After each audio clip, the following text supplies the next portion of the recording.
पोते के लिए बहू को किया बाबा के हवाले। एक दिल को छू लेने वाली कहानी। दीदी के पत्र ने सारे राज खोल दिए थे।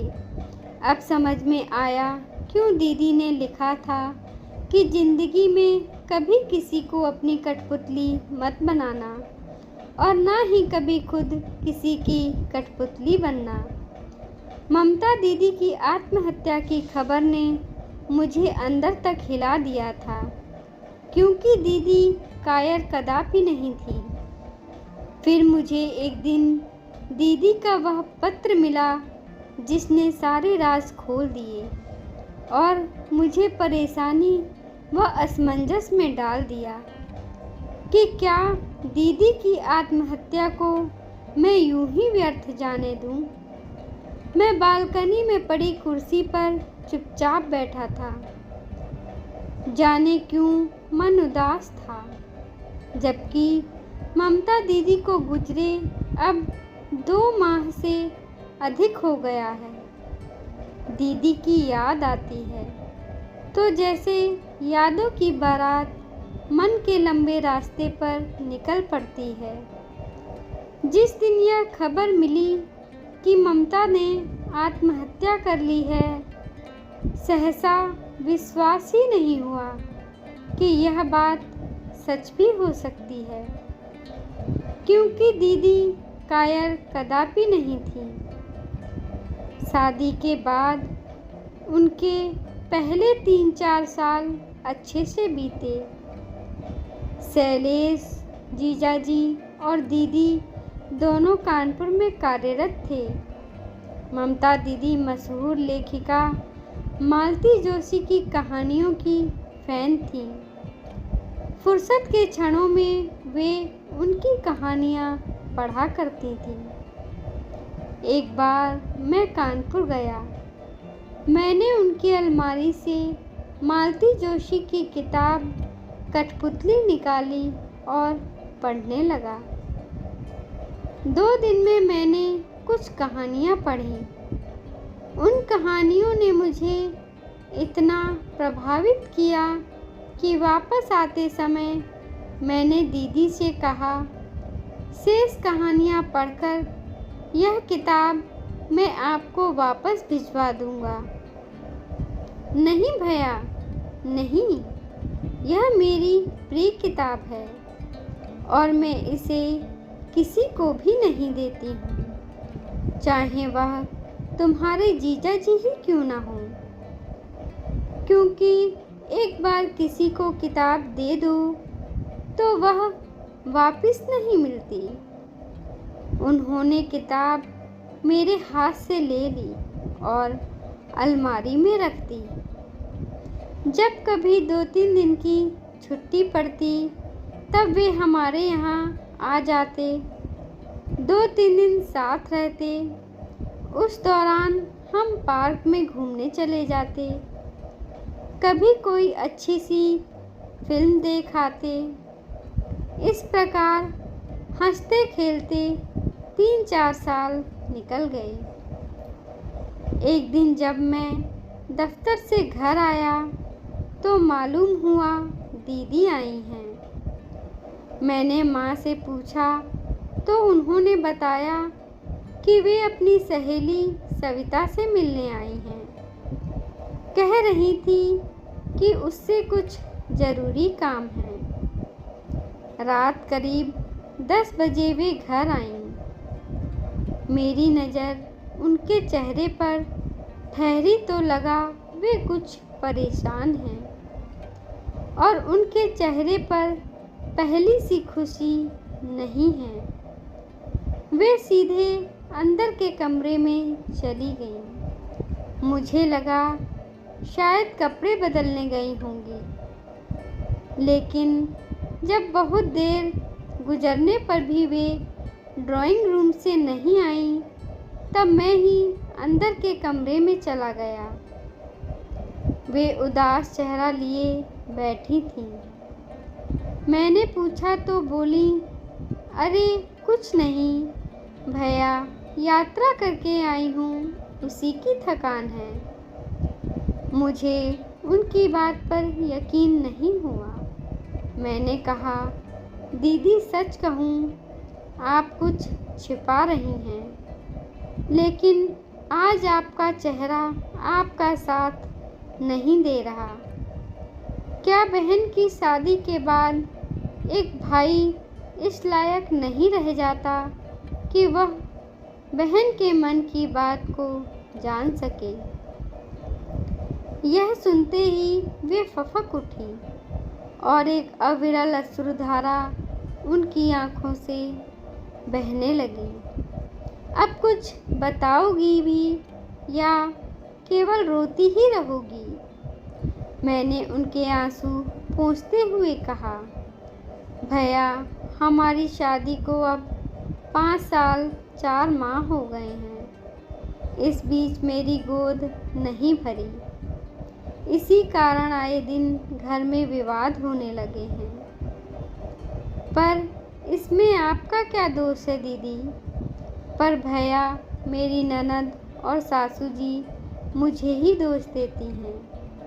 हो सकता है दीदी दोष जीजा जी में हो, लेकिन इस बात को उनके घर का कोई मानने को तैयार नहीं है। वे तो यही रट लगाए बैठे हैं कि दोष मुझ में ही है। ठीक है दीदी, मैं आपके साथ कानपुर चलता हूँ और इस बारे में जीजा जी से बात करता हूँ। मैं दीदी के साथ कानपुर गया और आधी रात तक उनसे इसी विषय पर बात करता रहा। वे बोले, भैया मैंने तुम्हारी दीदी से शादी की थी, तब मेरा एक सपना था कि मेरे घर में मेरे अपने बच्चे हों। मेरे लाख समझाने के बावजूद वे अपनी ही बात पर अड़े रहे। अब मैं वहाँ रुककर और क्या करता? मैं दुखी होकर वापस घर लौट आया। एक रात करीब 10 बजे दीदी का फ़ोन आया। वे बोली, तुम्हारे यहाँ से जाने के बाद अगले ही दिन मेरी सासू जी और ननद दोनों मेरे घर आईं और बोली, देखो पास की पहाड़ी पर एक साधु बाबा का डेरा है, तुम हमारे साथ वहाँ चलो। शायद उनके आशीर्वाद से तुम्हारी गोद भर जाए। मैं उनके साथ वहाँ गई थी। अब उन्होंने अगली अमावस की रात बुलाया है। खैर, अब उनका स्वभाव और व्यवहार मेरे साथ अजीब सा होता जा रहा है। अब वे दूसरे कमरे में सोने लगे हैं। मैं उनसे क्या कहता सिवाय इसके, दीदी थोड़ा सब्र रखो, देखो कुछ दिनों फिर पहले जैसा सामान्य हो जाएगा। कुछ दिन बीते। इन दिनों में ना तो दीदी का फ़ोन आया, ना ही कोई चिट्ठी पत्री आई। एक दिन मैंने ही उन्हें फ़ोन किया। फ़ोन दीदी ने उठाया। मेरे बार बार पूछने पर वो बोली, भैया उन्होंने अपना तबादला करवा लिया है कहीं, और अब मैं यहाँ अकेली रहती हूँ। कहने के लिए उनकी बहन और बहनोई हैं। इतना कहकर उन्होंने फ़ोन रख दिया। वक्त गुजरता गया और 6 माह बीत गए। एक दिन जीजा जी के बड़े भाई साहब, जो हमारे ही शहर में रहते हैं, बाजार में मिल गए। बातचीत के दौरान उन्होंने बताया कि शैलेश जीजा जी ने अपने ही बैंक में कार्यरत एक तलाकशुदा महिला से शादी कर ली है। जीजा जी ने दूसरी शादी कर ली। यह सुनते ही लगा जैसे आसमान में कड़कड़ाती हुई एक बिजली चमकी और सीधे मुझ पर आ गिरी हो। मैं स्तब्ध रह गया और सोचने लगा कि यह खबर पाकर दीदी पर क्या गुजरेगी। मैंने रात को फ़ोन पर इस बारे में बात की तो वे बोली, भैया मैं जानती थी कि वे ऐसा ही करेंगे। खैर अब ये बात छोड़ो, अब तुम मेरी चिंता मत करना। अपनी शादी की बात चलाना और कोई अच्छी लड़की मिले तो तत्काल शादी कर लेना। भैया अब मैं किसी तरह से अपनी शेष ज़िंदगी काट लूँगी। पर दीदी ये अकेलापन। मेरी बात को काटते हुए वो बोली, हाँ भैया अब एक बात का ध्यान रखना, मेरा फ़ोन ना भी आए तो भी समझ लेना मैं अच्छी हूँ। उन्होंने रोते हुए फ़ोन काट दिया। 2 माह बाद मेरी शादी पक्की हो गई। मेरी शादी में दीदी आई ज़रूर थी, लेकिन पूरे समय खामोश रही। शादी पर उन्होंने मुझे जो उपहार दिया उसे मैंने सबसे अधिक अनमोल उपहार मानकर अपनी अलमारी में सहेज कर रख दिया। शादी के बाद मैं पत्नी के साथ हनीमून के लिए चला गया। वहाँ से वापसी के तत्काल बाद मैंने ड्यूटी ज्वाइन कर ली। एक रात करीब 10:30 बजे फ़ोन की घंटी बजी। फ़ोन पुलिस स्टेशन से था। ममता नाम की महिला ने यहाँ आत्महत्या कर ली है, आप तत्काल आ जाइए। यह सुनते ही मैं सन्न रह गया। माँ को साथ लेकर मैं कानपुर पहुँचा। दीदी का अंतिम संस्कार मुझे ही करना पड़ा। मैंने अपनी तरफ से जीजा जी को फ़ोन पर सब कुछ बता दिया था, लेकिन वे नहीं आए। दीदी की आत्महत्या के लिए सिर्फ जीजा जी ही जिम्मेदार हैं। उन्होंने दीदी को जो असंख्य प्रताड़नाएं दी वे कब तक सहती। फिर इस प्रकार का अकेलापन किसी आजन्म कारावास से कम दुखद है क्या।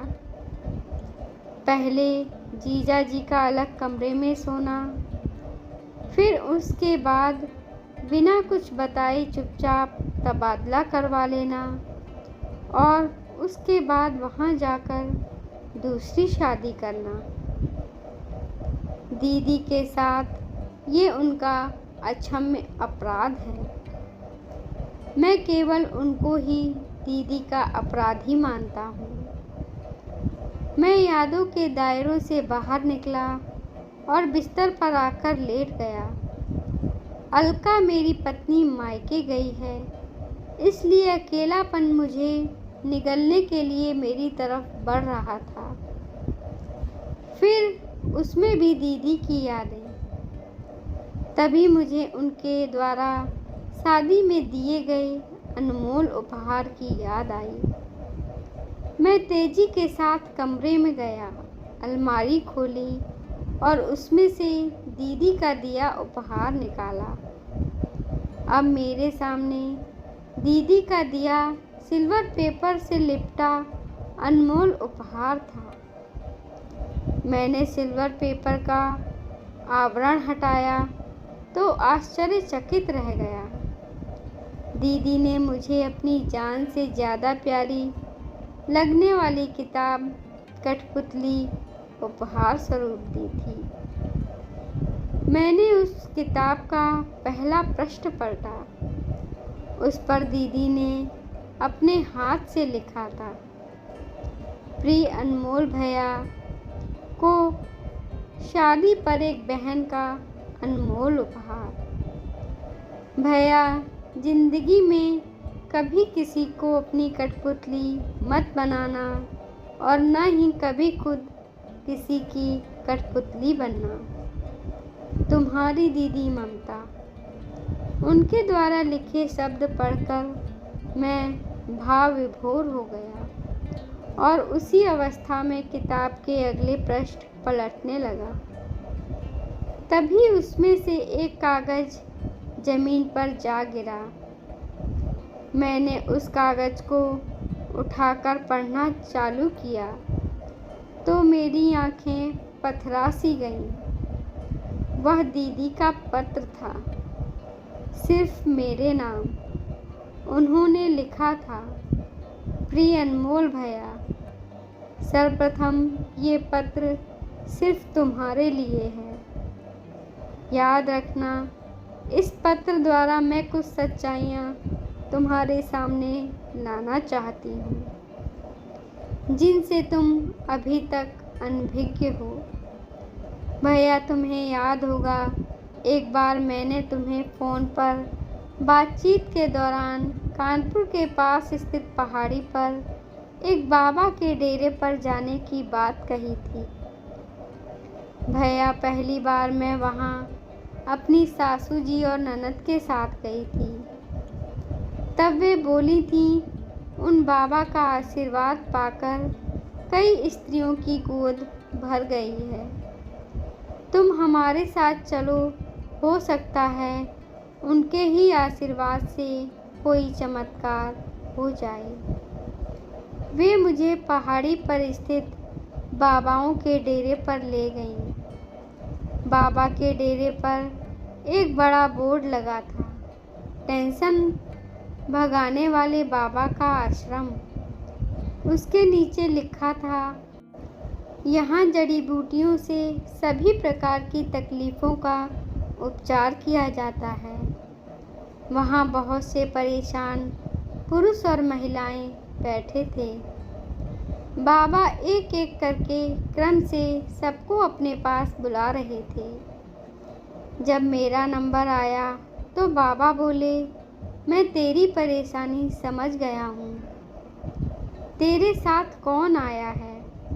मैंने इशारे से बताया, मेरी ननद जी मेरे साथ आई हैं। वे मेरी ननद से बोले, बहन, मामला पुराना हो चुका है, समय लगेगा पर फल ज़रूर मिलेगा।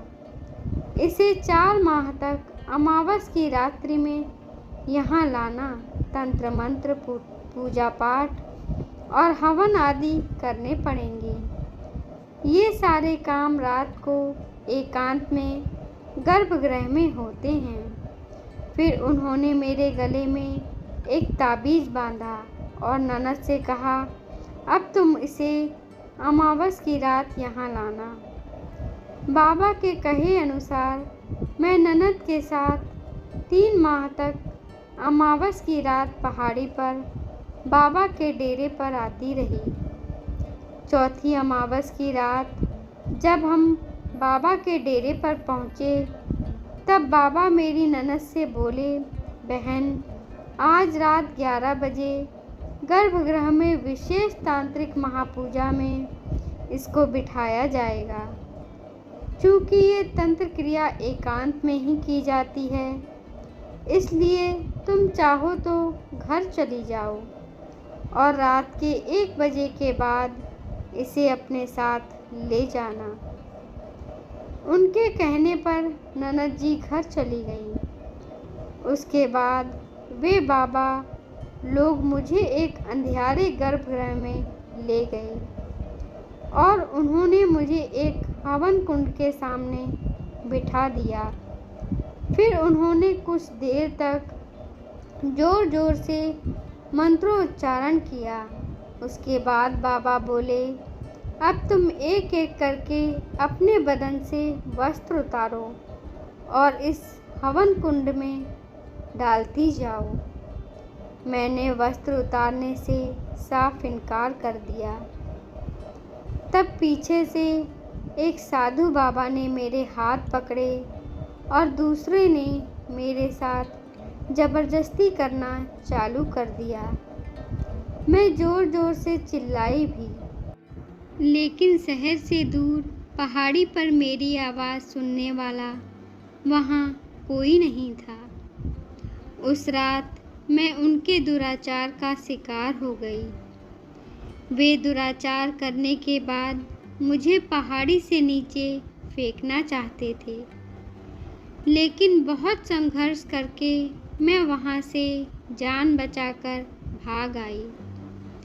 भैया, दुराचार का शिकार होने के बाद मैं तत्काल आत्महत्या करना चाहती थी, लेकिन उस स्थिति में मेरी सासू जी और ननद मुझे ही अपराधी मानती। इसलिए मैं जान बचाकर घर आई। जब मैंने यह घटना अपनी ननद को बताई तब वे बोली, मुझे क्या पता था कि वहाँ तुम्हारे साथ ऐसा होगा। हम लोग तो यही चाहते थे कि तुम्हारी गोद भर जाए और हमारे भैया को उनका वंश चलाने वाला मिल जाए। अब मेरी सासू माँ को इस घटना के बारे में मालूम पड़ा तब वे बोली, लगता है मेरे नसीब में ही मेरे बनने के बाद भी मुझे पानी देने वाला नहीं है।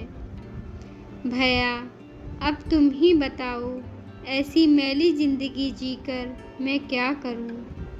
तुम्हारे जीजा जी ने मेरे जीवन में जो अकेलापन भर दिया है उससे मैं तंग आ चुकी हूँ। इसलिए सोचती हूँ कि आत्महत्या कर लूँ।